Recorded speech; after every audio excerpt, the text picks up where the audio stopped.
All right. Well, today for Judder.news, we have Amy Stout, who will be talking with us about Loam Sandbox. Can you please tell us about yourself and about Loam Sandbox? Yeah, absolutely. My name is Amy Stout. I'm the creative director at Ameobus Labs. I've been working with this company for about the past 5 years. So I've been working in VR in multiple ways. We started this game, Loam Sandbox, a few years ago and have created a game that we want to see in VR. Yeah. So what's the gist of Loam Sandbox? Yeah, so Loam Sandbox is a gardening and decorating simulation. So you start out with an empty plot of land in this space called Loam. You're greeted by a gnome. So we're really into rhyming. So we have Loam gnomes. You're greeted by a gnome. He walks you through some basics about how to live in Loam, including gardening. So you garden, you can grow your plants, harvest them, and then sell the crops for in game currency, which is called souls. And then you can buy decorations and make this garden your own. And then, based on your choices that you make, you'll attract certain critters to your garden. So what inspired you all to go in this direction, specifically like with gardening? Yeah, absolutely. So we actually came up with this game idea in March of 2020, literally the week before the world shut down. We decided, okay, we're making a game for VR. And we were going through the ideation process and the world shut down. It was like, what can we do to keep ourselves busy? So me and a few other people on our team were gardening. So we're like thinking about that a lot because it's something that was on our minds. It was keeping us sane. It's something safe you can do at your home.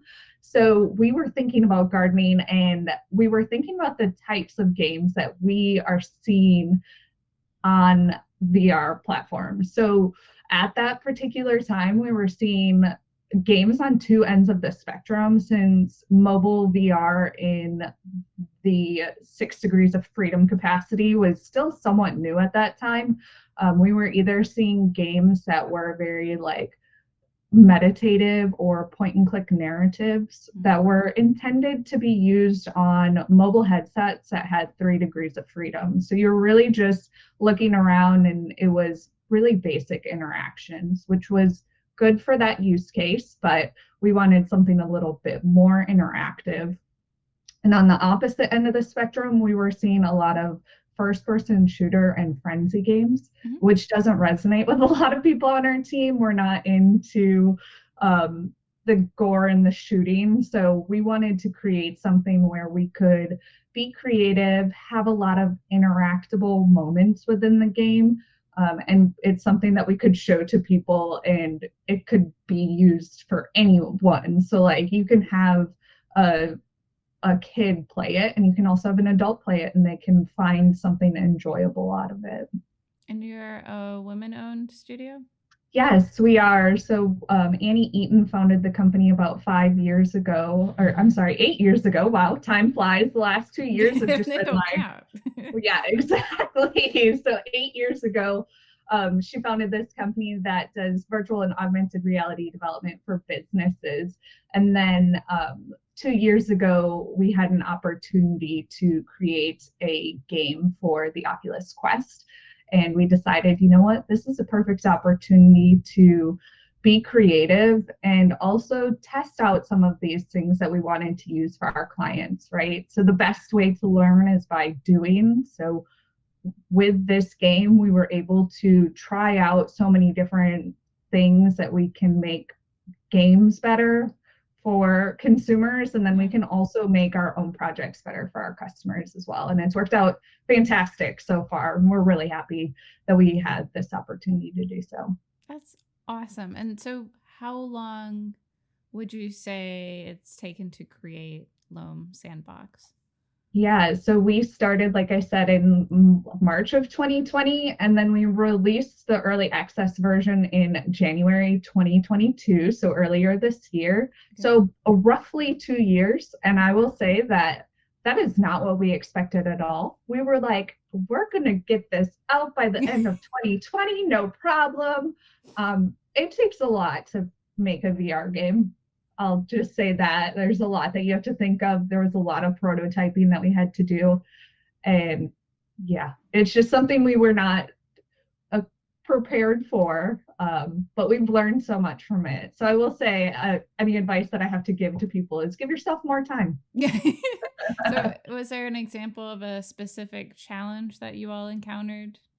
Oh yeah. So one of the challenges that we had was with optimization. So for Quest App Lab, you have to have your game running at 60 frames per second. 72 is the requirement baseline for the Quest official store. So that was our goal. We're like, we want to get it to 72 or at least 60.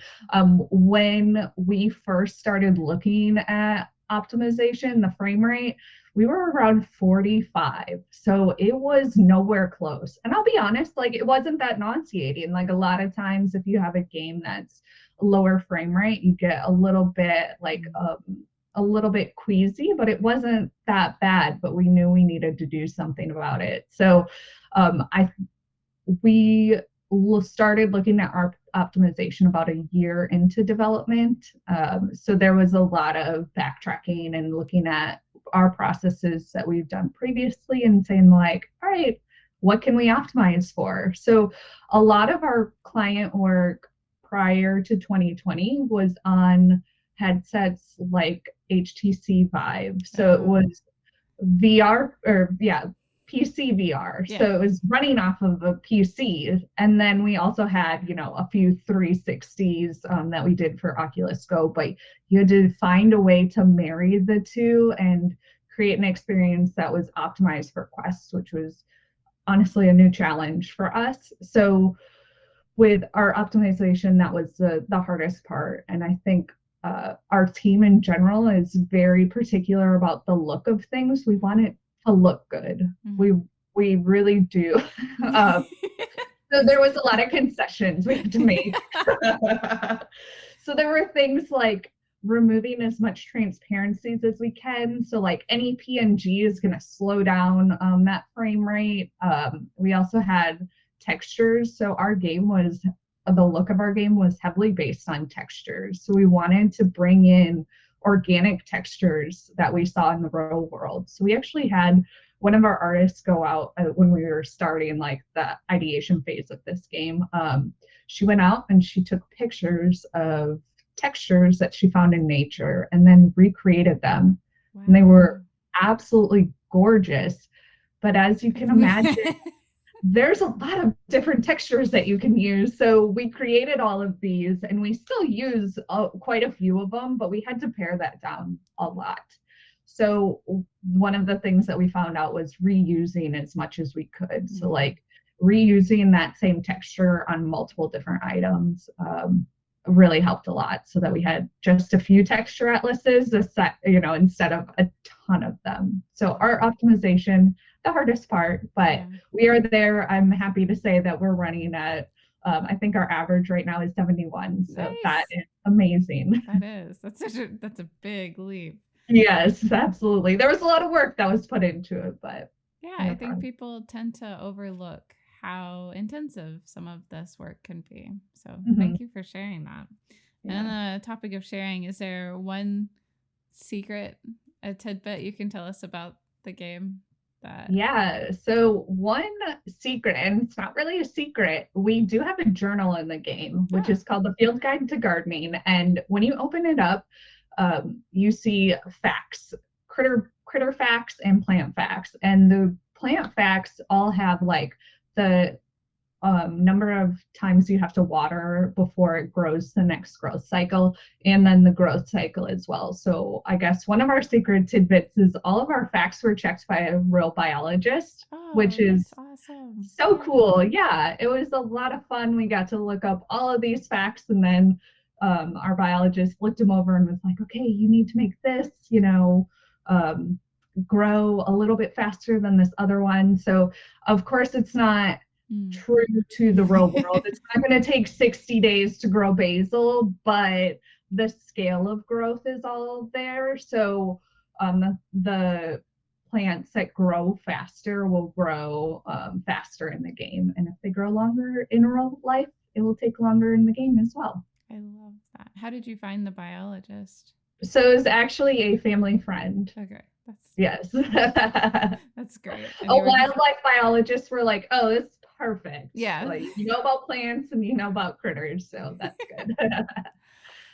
Would you say so? If you had to think, what would be 3 comparable games, either in VR or out of VR? So if I liked these different games, I would probably like Loam Sandbox. Yeah, so these ones are all PC and console-based games, but Animal Crossing, that was a huge inspiration for us. That was another thing that our team bonded over because a ton of us played it. We're like, oh, we'd go and visit each other's islands, after work and just play around. So we were inspired a lot by that game. And then obviously Stardew and Harvest Moon were another 2 sources of inspiration for us.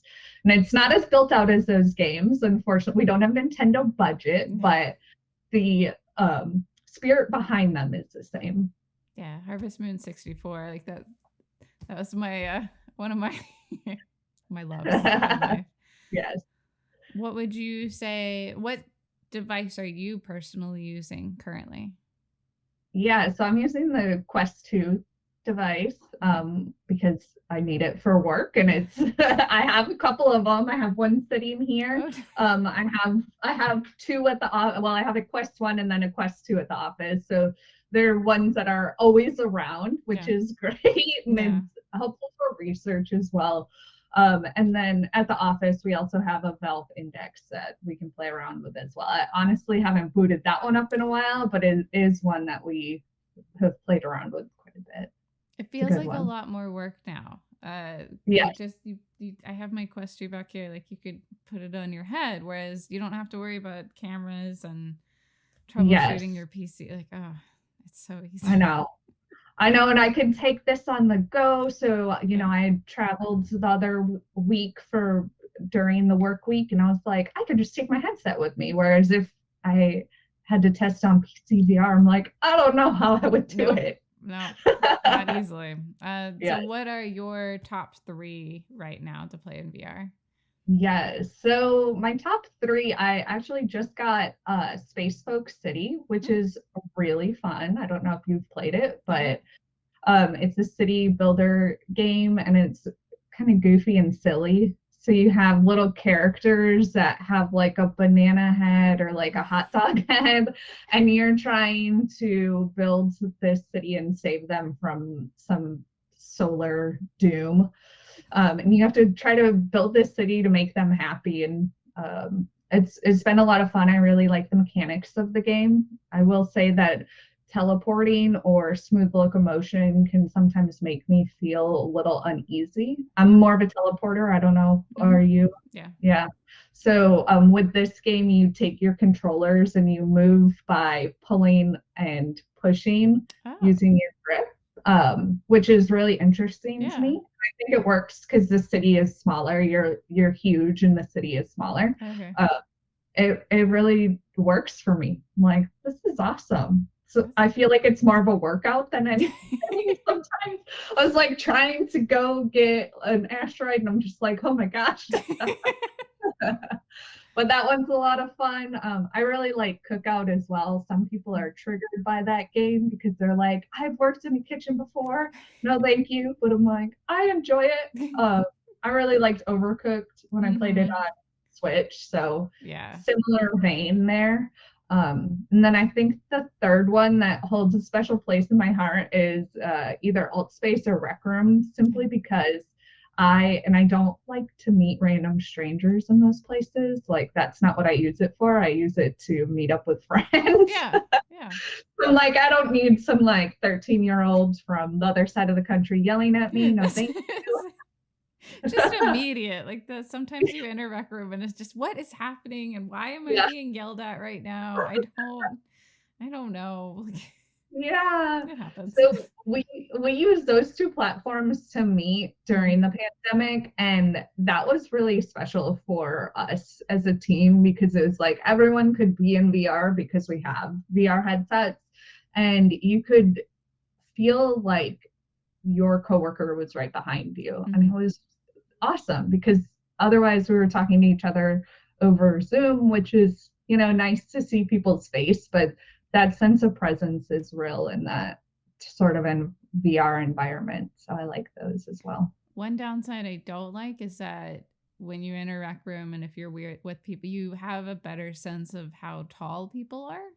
Yeah. I don't like Yes. that. I am not very tall and I tend to end up working alongside tall people. Yeah. They're like towering over you. Yeah, yeah. And they're like, oh, the headsets are higher. They're higher in the air. You're like standing up on a little step stool to get to their level. Yeah. Not the best but way more present, way more realistic. Mhm. For better or worse. Amy, this has been an absolute pleasure. Thank you for taking time to talk with us today at Judder.news about Loam Sandbox and all of the experiences your team has gone through. Thanks for having me. Take care.